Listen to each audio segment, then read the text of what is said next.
Paz e graça, amados irmãos. Antes de mais nada, queria agradecer a Deus por estar na sua presença e na vossa presença. Senhor e Pai, obrigado por este momento na tua presença, Pai. Obrigado por este momento na presença dos meus amados irmãos.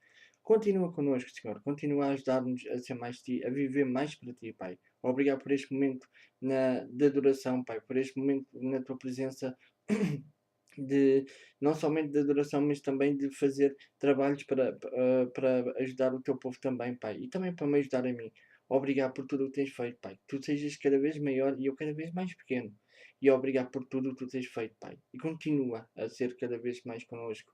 Continua tu cada vez mais a usar o teu povo para falar, para nos ajudarmos uns aos outros, Pai. E ajuda-nos a ser mais unidos. É o que eu te peço e agradeço, Jesus, que vives e reinas para sempre.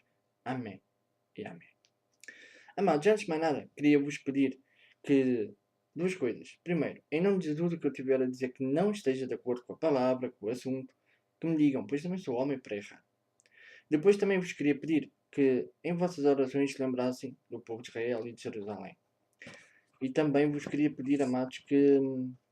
Pedir não, peço desculpa, queria mandar abraços para todos vocês sem exceção. Amados, têm-me dito às vezes, agora um à parte, mas têm-me dito às vezes, e eu nunca notei, nunca me entrou na cabeça. Não foi entrar, atenção, mas nunca me, nunca me apercebi bem. Mas se formos a ver bem na palavra, e mesmo em dicionários bíblicos e essas coisas, se formos bem a ver, ao princípio já me tinham dito no meu blog, quando eu tinha lá o chat, antes de o tirar, a primeira pessoa que eu comecei lá a falar disse-me que era bom ver jovens a se envolverem com Deus, com o trabalho que nós fazemos, ou seja, com esse trabalho, e que e outras pessoas têm-me dito que é bom ver a maneira de adorar. Eu fiquei assim, mas que maneira de adorar? Eu pensei que adorar sempre fosse cantar ou louvar a Deus, como os levitas fazem, e como a igreja faz, claro. E eu pensei assim, mas nunca pensei que coisa. Depois eu pensei assim, peraí, mas muitas vezes no Novo Testamento nós vimos que a adoração, muitos iam ter a Jesus, se prostravam e o adoravam. Depois comecei a pensar, peraí, então mas também há aí essas maneiras. Então quer dizer que os que pregam, tudo isso também é uma maneira de adorar. E fiquei assim a pensar, olha, peraí, então sendo assim, eu creio que a adoração, se estiver errado, também me podem corrigir, atenção.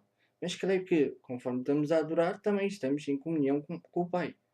E daí que a minha ansiedade e tudo isso que eu falei com o meu pastor, tudo isso desapareceu. Eu agora fiquei assim a pensar, agora é que eu já estou a perceber. E daí já estar a perceber o que eu não sei se cheguei a dizer, mas parece que estão uns olhos assim a observar mais perto, ou seja, o próprio Senhor mais perto de mim. E agora começo a perceber. E uma profecia também me fizeram: jovem, alegra-te na tua mocidade e segue-me sem tropeços, e eu me aproximarei de ti. Eu fiquei assim a pensar e agora tenho pensado, afinal, e às vezes tenho-me aborrecido, tenho-me chateado e tenho pensado, poça, e o senhor não tem estado comigo, ou não tem estado longe, às vezes tenho pensado assim. Aliás, acho que qualquer um de nós infelizmente pensa assim, o diabo vem-nos pôr essas ideias. Não só isso, como também um grande pastor, um grande abraço para ele, pastor Clésio, que é brasileiro mas está em Genebra, um grande abraço para ele, ele deve ter reparado. Ele estava, a semana passada ele estava a pregar e ele fez uma pergunta. Eu aí comecei, aquebrantei-me e chorei. E tocou-me aquela pergunta, tocou-me. Foi a pergunta que ele fez. Ele fez algumas, mas aquela tocou-me mais. Quantos de vocês, ou quantos de nós, muitas vezes estamos em meio de batalhas e muitas vezes perguntamos, aonde está Deus? E aquela pergunta tocou-me no coração. E ali, pum, chorei logo.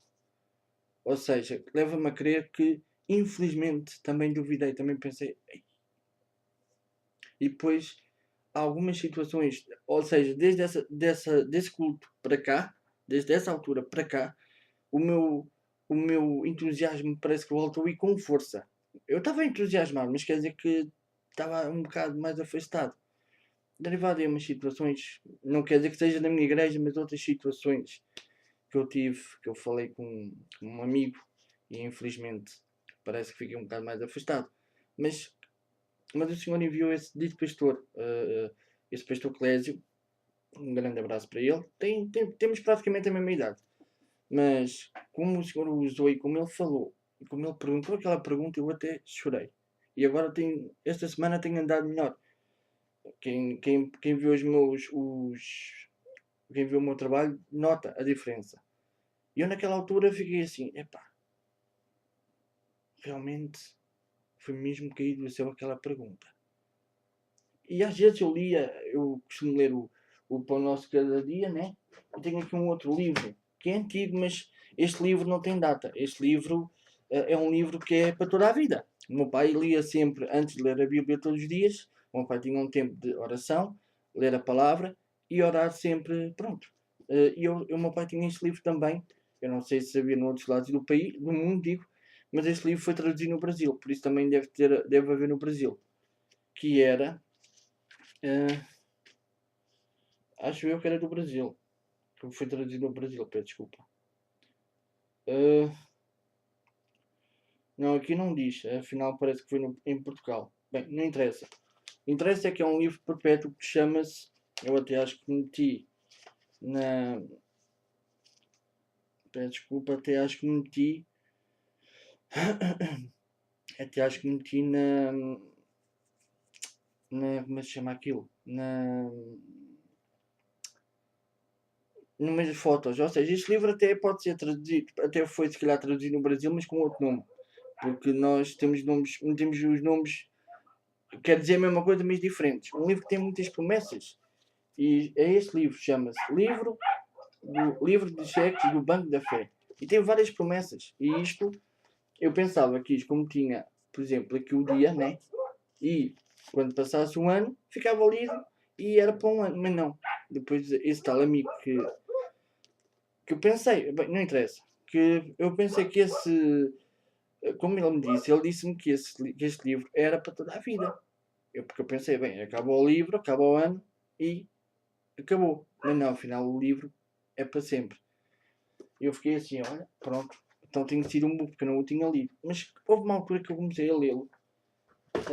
Quando eu comecei a lê-lo, depois disso, eu li lá uma parte que, conforme eu li, comecei a chorar outra vez. A pensar, bem, realmente aquela pergunta tocou-me bastante. Fui um tolo em duvidar que tu alguma vez me deixaste. Pensei eu assim. Bem, continuando a situação, hoje estou mais seguro. Arrependo-me da minha incredulidade e fui um burro mesmo pensar que o Senhor não estava comigo. E aquela pergunta que esse grande pastor, uma grande, como eu lhe chamo, uma tocha flamejante do Senhor, como esse grande pastor, o irmão Clésio Moraes, não lembro do resto do nome, peço desculpa, mas esse grande pastor fez a pergunta, foi uma pergunta mesmo caída do céu, que me tocou e fez-me pensar, meditar e fez pensar que nunca devemos duvidar. Podemos estar a passar diversas lutas, podemos estar a passar pela pior prova da nossa vida, mas nunca devemos pensar onde está Deus, porque Deus está sempre connosco. Nós é que ficamos fracos se nós quisermos. Nós é que perdemos a prova ou fraquejamos porque nós queremos. Porque Deus está sempre ao nosso lado. Ou está sempre por cima de nós a dizer: filho, continua, eu estou contigo. Filho, anda que eu estou contigo.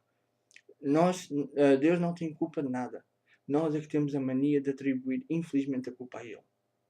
Porque Deus não tem a culpa de nada. Nós é que temos a culpa. Que asfixiante. Mas continuando, eu queria falar, como tenho estado a falar, da congregação.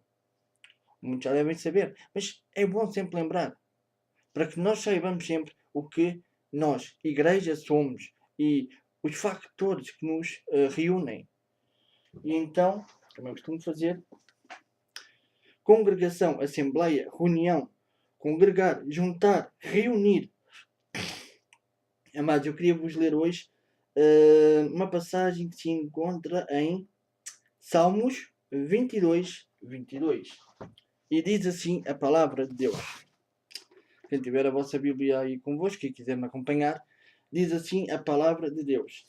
Em Salmos 20, capítulo 22, versículo 22. Que diz assim: Declararei o teu nome nos meus irmãos. Aos meus irmãos, peço desculpa.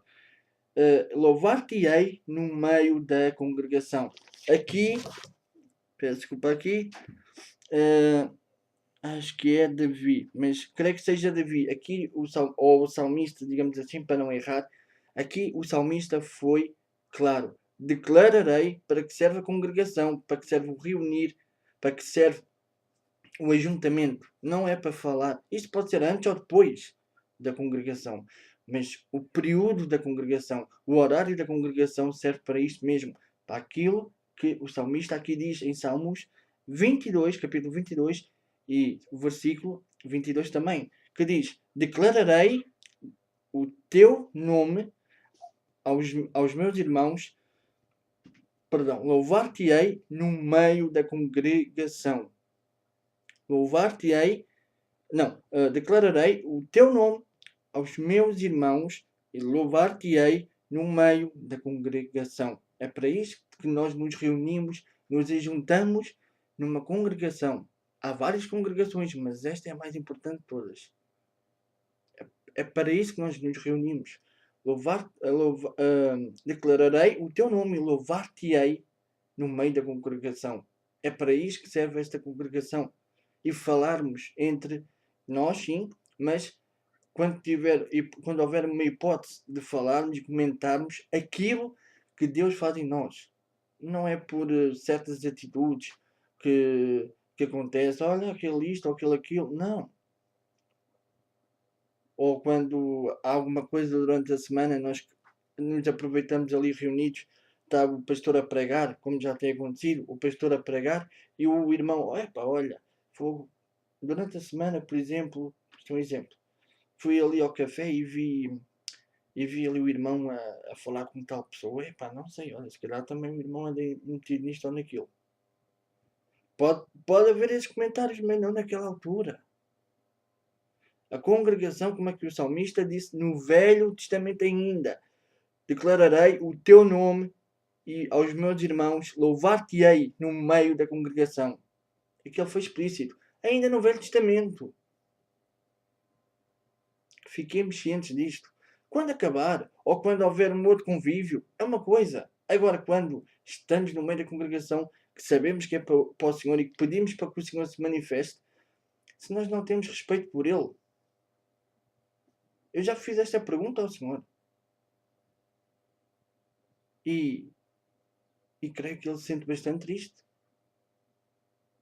Não sei se já fizeram, como eu tinha dito. Mas agora pensem se fossem vocês. Isto é um exemplo.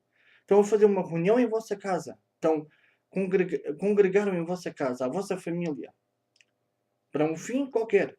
Para estabelecer certas, entre aspas, claro. Mas regras. Um exemplo. Para congregar e fazer certas regras em vossas casas. E os vossos filhos começam-vos a faltar ao respeito. E mulheres, ou esposos, não sei. Esposa ou esposa. Tanto faz. Faltava-vos ao respeito. Como é que vocês, como chefes de família, se sentiam? Mal, desrespeitados, humilhados. Pois então, imaginem o chefe de toda a criação, o pai dos pais, como é que ele se sente? Já pensaram nisso? Já viram bem as coisas? Pensem nisto e que Deus vos abençoe, hoje e sempre. Até já.